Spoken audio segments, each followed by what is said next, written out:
बिस्मिल्लाहिर्रहमानिर्रहीम। Dear students, आज का हमारा लेक्चर है अमाइनो एसिड्स का आखिरी टॉपिक है जिसमें हमने अमाइनो एसिड्स के बारे में पढ़ना है। अमाइनो एसिड्स के कुछ रिएक्शंस हैं और उनकी सिंथेसिस है। सबसे पहला पॉइंट है essential and non essential amino acids.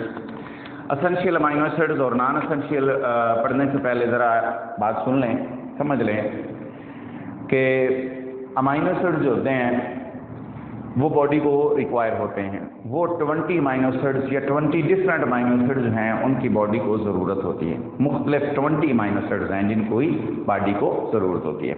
उन 20 अमाइनो एसिड्स में से 10 बॉडी खुद तैयार कर लेती है और 10 जो है वो बॉडी तैयार नहीं कर सकती।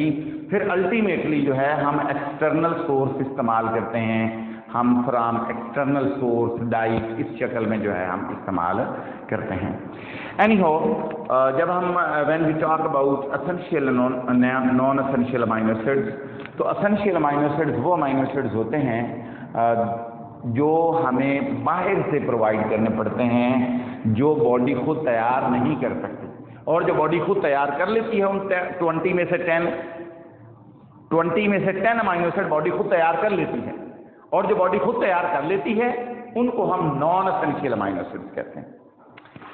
इस बात को आप ध्यान में रखना है। जब हम एसिडिक और basic character of amino acids की बात करते हैं तो हम ये कहते हैं कि अमाइनो एसिड सबसे पहले जब न्यूट्रल एनवायरनमेंट होता है तो अमाइनो एसिड के अंदर, चूंकि न्यूट्रल अमाइनो एसिड के अंदर 2 ग्रुप्स होते हैं, एक कार्बोक्सिल ग्रुप और एक अमाइनो ग्रुप। तो ये दोनों क्या होते हैं? दोनों का कैरेक्टर अपोजिट होता है, एक एसिडिक है और एक बेसिक है। अब यहाँ से क्या हो रहा है, यहाँ से प्रोटॉन निकलता है खुद ब खुद, न्यूट्रल एनवायरनमेंट में खुद ब खुद निकलता है और इस नाइट्रोजन का लोन पेयर यूज करके इधर जो है वो अटैच हो जाता है। देखें, NH3 हो गया 2 से और O के ऊपर नेगेटिव चार्ज आ गया। अब जब ऐसा हुआ तो ये खुद ब खुद हो रहा है। अब यहाँ पर ये जो आयन बना है जिसके अंदर क्या है, 2 चार्जेस हैं, एक पॉजिटिव है और एक नेगेटिव है। इसको हम क्या कहते हैं? इसको हम इंटरनल साल्ट कहते हैं, यानी इस ग्रुप को या कंपाउंड को, और इसका नाम है ज़्विटर आयन। क्या नाम है? ज़्विटर आयन। इसका नाम है ज़्विटर आयन। अब ये बेसिकली ज़्विटर आयन है और ये है इंटरनल साल्ट है, और इसके अंदर जो है इसको हम फर्दर जो है जब रिएक्शंस में डिस्कस करते हैं हम इसको डिस्कस करते हैं। अब मिसाल के तौर पर आप इसमें एसिड ऐड कर दें। अब ये जो ज़्विटर आयन है, देखिए यही वो है ना, मैंने लिखा है ज़्विटर आयन। अब यहाँ से जब एसिड ऐड करोगे तो एसिड क्या करेगा? प्रोटॉन रिलीज करेगा। वो प्रोटॉन जो है क्या करेगा? इस नेगेटिव, जाहिर बात है इधर तो ऑलरेडी पॉजिटिव चार्ज है, तो ये जो पॉजिटिव है ये इसके साथ जाके अटैच हो जाएगा। तो ये देखें यहाँ पर जो है वो OH जो है वो बन गया है। अगर आप बात करें व्हेन बेस इज एडेड, जब आप बेस ऐड करो, जब आप बेस ऐड करते हो तो यहाँ से OH जो है, जाहिर बात है इधर नेगेटिव के पास नहीं जा सकता, अब इधर जाएगा नाइट्रोजन के पास, और इन 3 प्रोटॉन यानी 3 हाइड्रोजन में से एक हाइड्रोजन को निकालकर वाटर बना देगा। जब हाइड्रोजन निकलेगा तो उस नाइट्रोजन का लोन पेयर रीगेन हो जाएगा और फिर उसके ऊपर से जो पॉजिटिव चार्ज है वो खत्म हो जाएगा। ये इसके अंदर एसिडिक और बेसिक कैरेक्टर के अंदर बात है। आप एसिड ऐड करोगे तो H जाकर O के साथ लग जाएगा, जब बेस ऐड करोगे OH जाकर H अमाइनो वाला जो अमाइन NH3 के साथ है वो निकाल लेगा और उसको क्या कर देगा? न्यूट्रल कर देगा। अब सिंथेसिस ऑफ अमाइनो एसिड की जब हम बात करते हैं तो हम कहते हैं कि इसके 2 मेथड्स हैं, एक है अल्फा ब्रोमो एसिड से, दूसरा है structure synthesis. Alpha bromo acid से क्या है? देखें, हमारे पास हम कार्बोक्सिलिक एसिड लेंगे और उसको ब्रोमीन के साथ रिएक्शन करवाएंगे। अब ब्रोमीन ये क्या है? ये फंक्शनल ग्रुप है और ये विथड्रॉइंग है। अब ये जो पहली कार्बन जिसको आप अल्फा कार्बन कहते हैं, कार्बोक्सिल के बिल्कुल साथ वाली कार्बन, उसमें से ऐसे निकलेगा और उसकी जगह जाकर ब्रोमीन लग जाएगा। देखिए, जब ब्रोमीन लगेगा तो यहां से जो ऐसे निकला उस दूसरे ब्रोमीन के साथ मिलकर HBr बना देगा, HBr बन जाएगा। तो ये जो कंपाउंड है, देखिए अल्फा पे ब्रोमो लगा है और अल्फा ब्रोमो, ये क्या होगा? अल्फा ब्रोमो एसिड कहलाएगा, अल्फा ब्रोमो एसिड। अब ये अल्फा ब्रोमो एसिड है। अब जरा गौर करें, हम इसको अमोनिया के साथ रिएक्शन कराते हैं। अब अल्फा ब्रोमो एसिड क्या कर रहा है, यहां जो अमोनिया है, अमोनिया क्या है, बेसिकली न्यूक्लियोफाइल है, और यहां से हैलोजन को रिप्लेस करेगा। जब ये रिप्लेस करेगा तो ये होगा न्यूक्लियोफिलिक सब्स्टिट्यूशन टाइप का रिएक्शन होगा, न्यूक्लियोफिलिक सब्स्टिट्यूशन टाइप का रिएक्शन होगा। अब यहां से NH3 क्या करेगा, इस Br को निकाल देगा और उसकी जगह लग जाएगा, देखिए NH2 लग गया, और NH2 जो है उसमें से एक H जो है वो निकल जाएगा वहां पर, और वो फिर यहां पर अमोनियम ब्रोमाइड बना देगा। ये साइड प्रोडक्ट है, मेन प्रोडक्ट यही है कि अल्फा पर जो है वो ब्रोमो लग जाएगा। उसके बाद अगला पॉइंट है, अगला पॉइंट है स्ट्रैकर सिंथेसिस। स्ट्रैकर सिंथेसिस क्या होती है, आप एल्डिहाइड लेंगे और उसको HCN के साथ रिएक्शन कराएंगे और साथ में अमोनिया भी लेंगे। अगर मैं आपको इसका जिक्र सही बताऊं तो ये कौन सा रिएक्शन है, बेसिकली ये वो रिएक्शन है जिसमें आपने लास्ट टाइम HCN का रिएक्शन एल्डिहाइड के साथ पढ़ा था। उसमें अगर आपने देखा था तो C के साथ OH और इधर H और साथ में CN, ये बेसिकली वो रिएक्शन है।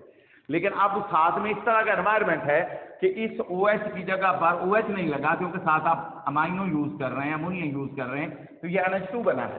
तो देखें R के साथ जो कार्बन है, यानी ये वाली जो कार्बन है, जिसको मैं यहाँ पर स्टार बना देता हूँ, आपको समझ आ जाएगी। देखें ये जो कार्बन है स्ट्रैकर सिंथेसिस के अंदर, ये बेसिकली एल्डिहाइडिक कार्बन है।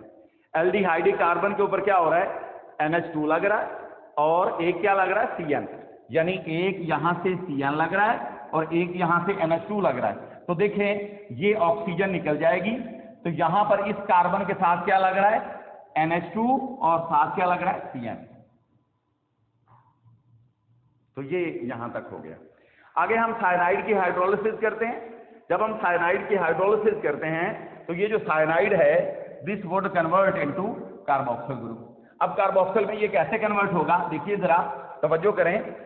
हमारे पास देखें, ये हमारे पास R है, ये CH है, ये NH2 है, ये वैसा का वैसा रहेगा, और ये जो C है ये OOH में कन्वर्ट हो जाएगा। ये यहां तक हमारे पास जो है रिएक्शन होना चाहिए।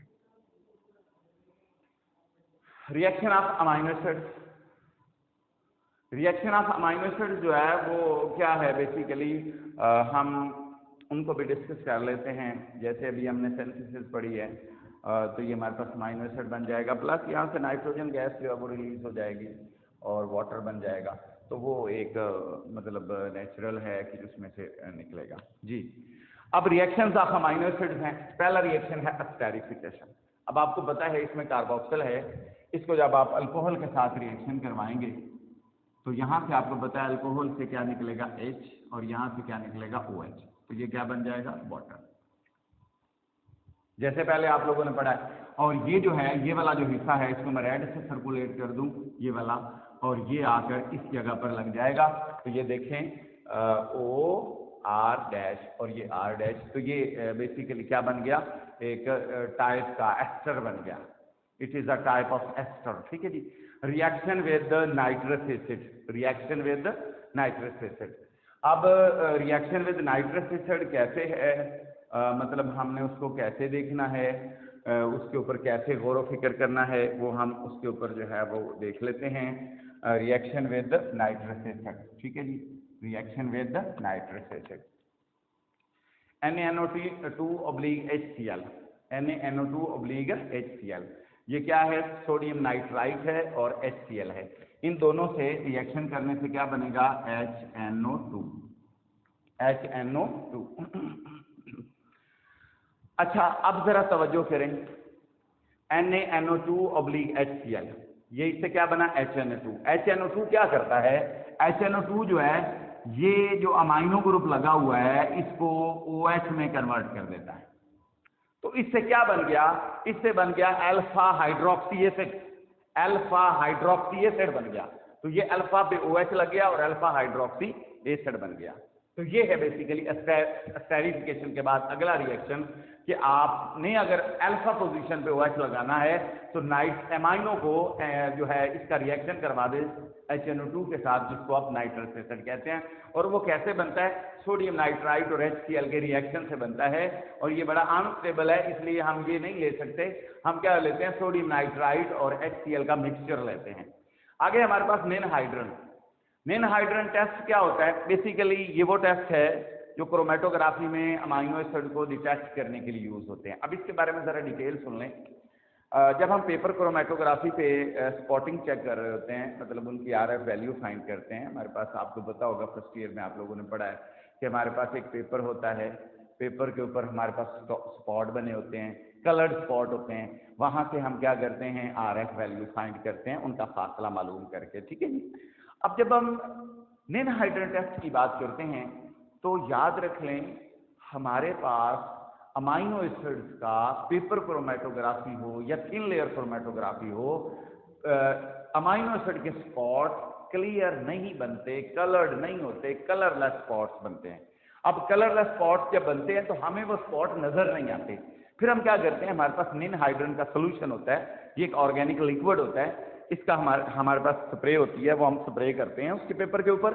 जब हम स्प्रे करते हैं तो वो स्प्रे करने से क्या होता है? तो वो स्पॉट जो हैं वो विजिबल हो जाते हैं, क्लियर हो जाते हैं, कलर्ड हो जाते हैं। तो वहां पर उनका कलर जो है तकरीबन ब्लूइश वायलेट बनता है, ब्लूइश वायलेट कलर का वो स्पॉट बनता है, हमें वो फौरन नजर आ जाता है। हम फिर उसकी RF वैल्यू जो है वो मालूम करते हैं। तो हम इस हवाले से कहते हैं कि मेनहाइड्रन जो है ये बेसिकली एक ऐसा मतलब टेस्ट है जिसको हम यूज करते हैं for the detection of amino acids. तो ये हमारे पास आ गया। इसके बाद है peptides and proteins. Peptide and proteins basically क्या हैं और ये कैसे बनते हैं? याद रख लें, प्रोटीन्स जो होते हैं वो पॉलीमर्स होते हैं अमाइनो एसिड्स के। यूँ समझ लें कि by the polymerisation of amino acids you get protein. अब प्रोटीन कॉम्बिनेशन है किसका? अमाइनो एसिड का कॉम्बिनेशन है। अब अमाइनो एसिड उसमें कैसे कंबाइन होते हैं और उनके अंदर कौन सा लिंकेज बनता है, कौन सा बॉन्ड बनता है, इसको हम डिस्कस कर लेते हैं। देखिए ये हमारे पास अमाइनो एसिड है, ये हमने बिल्कुल सीधा सीधा लिख लिया RCH, उसके बाद NH2 और ये कार्बोक्सिल हो गया, ठीक है जी। अब ये जो दूसरा ग्रुप है ना, इसको थोड़ा सा डिफरेंट तरीके से हमने देखा है। आप जरा गौर करें, हमारे पास ये वो कार्बन है ये वाली, और इसके ऊपर एक तरफ R है, R को हमने नीचे लिख दिया और कार्बोक्सिल को इधर लिख दिया है, और जो अमाइनो नीचे था वो हमने कार्बोक्सिल के सामने कर दिया है, क्योंकि हमने इसमें से H निकालना है। अमाइनो से H निकलेगा और इधर से OH, तो ये क्या निकल गया? वाटर निकल गया। अब देखें ये वाला कार्बोनाइल और ये वाला NH, इन दोनों के दरमियान ये देखे बॉन्ड बन गया। बाकी सारा का सारा ग्रुप जो है दोनों तरफ क्या है? सेम है। अब ये वाला जो बॉन्ड है, ये वाला C डबल बॉन्ड O और NH, ये वाला जो बॉन्ड है जिसको मैंने सर्कल किया, इसको हम कहते हैं पेप्टाइड बॉन्ड। पेप्टाइड बॉन्ड, तो ये पेप्टाइड बॉन्ड है। अब देखें ये जो ग्रुप, ये जो मॉलिक्यूल बना है 1 और 2, इसके अंदर 2 अमाइनो एसिड मिले हैं, और 2 अमाइनो एसिड मिलने से जो बनेगा उसका नाम होगा डाइपेप्टाइड। लेकिन डाइपेप्टाइड के अंदर पेप्टाइड बॉन्ड कितने? 1। ये एंट्री टेस्ट में भी पूछा जाता है। तो बेसिकली देखें है क्या? 1 डाइपेप्टाइड है। उस डाइपेप्टाइड के अंदर कितने पेप्टाइड बॉन्ड हैं? 1। इसका मतलब अगर ट्राइपेप्टाइड होगा तो उसके अंदर 2 होंगे, यानी 1 कम होगा। अगर टेट्रापेप्टाइड है यानी 4 कार्बोक्स अमाइनो एसिड के मॉलिक्यूल मिले हैं तो उनमें से जो पेप्टाइड बॉन्ड होंगे वो 3 होंगे। अगर N मिल जाए N, तो उसमें पेप्टाइड बॉन्ड कितने होंगे? N-1। पेप्टाइड बॉन्ड 1 कम होगा, लेकिन उस पेप्टाइड का नाम होगा N पेप्टाइड। N पेप्टाइड यानी N अमाइनो एसिड मिले हैं, लेकिन पेप्टाइड बॉन्ड कितने होंगे? 1 कम होगा, N-1। ये बात यहां तक आप लोगों को क्लियर हो जानी चाहिए। अब यहां पर उसने कन्वेंशनली बताया है पॉलीपेप्टाइड और प्रोटीन के दरमियान फर्क। उसने कहा है कि अगर मॉलिक्यूलर मास जो है 10,000 से क्रॉस कर जाए तो उसको हम प्रोटीन कहते हैं, लेकिन अगर 10,000 तक हो यानी अप टू 10,000 हो तो उसको हम पॉलीपेप्टाइड कहते हैं। तो ये है बेसिकली मॉलिक्यूलर मास के दरमियान के हिसाब से फर्क। बाकी जो है इनके दरमियान थोड़ा सा जो है वो टच दिया है उसने, वो मैंने आपको क्लियर कर दिया है। अगर फिर भी कोई प्रॉब्लम हो, कोई इशू हो, you can discuss, you can comment. Thank you very much. आज के लिए इतना ही। अल्लाह हाफिज।